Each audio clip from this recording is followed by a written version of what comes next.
جب انسان کے اندر عشق کی آگ بھڑکتی ہے تو وہ سوائے محبوب کے ہر شے کو جلا کر راہ کر دیتی ہے، اور انسان اپنے محبوب کی عظمت میں گم ہو کر محبوب کی تعریف میں ہر لمحہ رطب لسان ہو جاتا ہے۔ اس مقام پر آ کر وہ ہر کام شروع کرنے سے پہلے بسم اللہ پڑھ کر اللہ رب العزت سے اس کام میں برکت حاصل کر لیتا ہے، اور عاجزی کے ساتھ پکار اٹھتا ہے، اے اللہ رب العزت، اس کام کے کرنے کی توفیق تو نہیں عطا کی، اس کام کی تکمیل تیرے ہی کرم سے ہوئی۔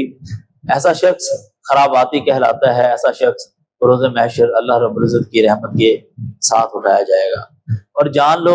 کہ اللہ رب العزت کی رحمت کے مظہر تم نبی محترم محمد مصطفیٰ صلی اللہ علیہ وآلہ وسلم ہے، لہذا ماننا پڑے گا کہ جس کو جس کے ساتھ محبت ہوتی ہے اسی کے ساتھ اٹھایا جائے گا۔ اس ضمن میں ایک واقعہ بیان کرنا چاہتا ہوں۔ تفسیر کبیر شریف میں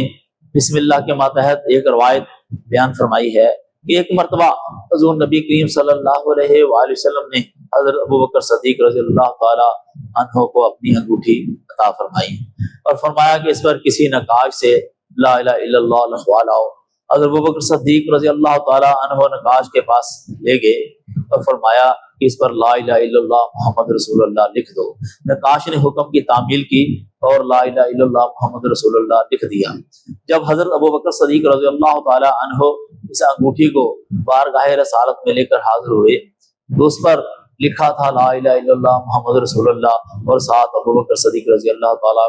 عنہ کا اس میں گرامی بھی لکھا ہوا تھا۔ حضور نبی کریم صلی اللہ علیہ وسلم ارشاد فرماتے ہیں کہ اے ابوبکر، یہ نام کی زیادتی کیسی؟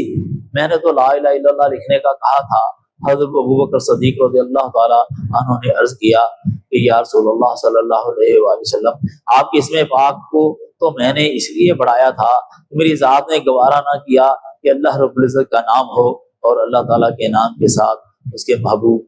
حضرت محمد مصطفیٰ صلی اللہ علیہ وآلہ وسلم کا نام پاک نہ ہو۔ عرض کیا یا رسول اللہ صلی اللہ علیہ وآلہ وسلم، میرے دل میں خیال پیدا ہوا کہ کہیں اللہ رب العزت کے نام اور آپ کے نام میں جدائی نہ ہو جائے، یعنی رب کا ذکر ہو اور رسول اللہ صلی اللہ علیہ وآلہ وسلم کا ذکر نہ ہو، لیکن اپنا نام میں نے نہیں بڑھایا۔ یہ عرض معروض ہو رہی تھی کہ جبرائیل امین علیہ السلام بارگاہ مصطفی میں حاضر ہوئے اور عرض کیا یا رسول اللہ صلی اللہ علیہ وآلہ وسلم، صدیق کا نام اللہ رب العزت نے لکھوایا ہے۔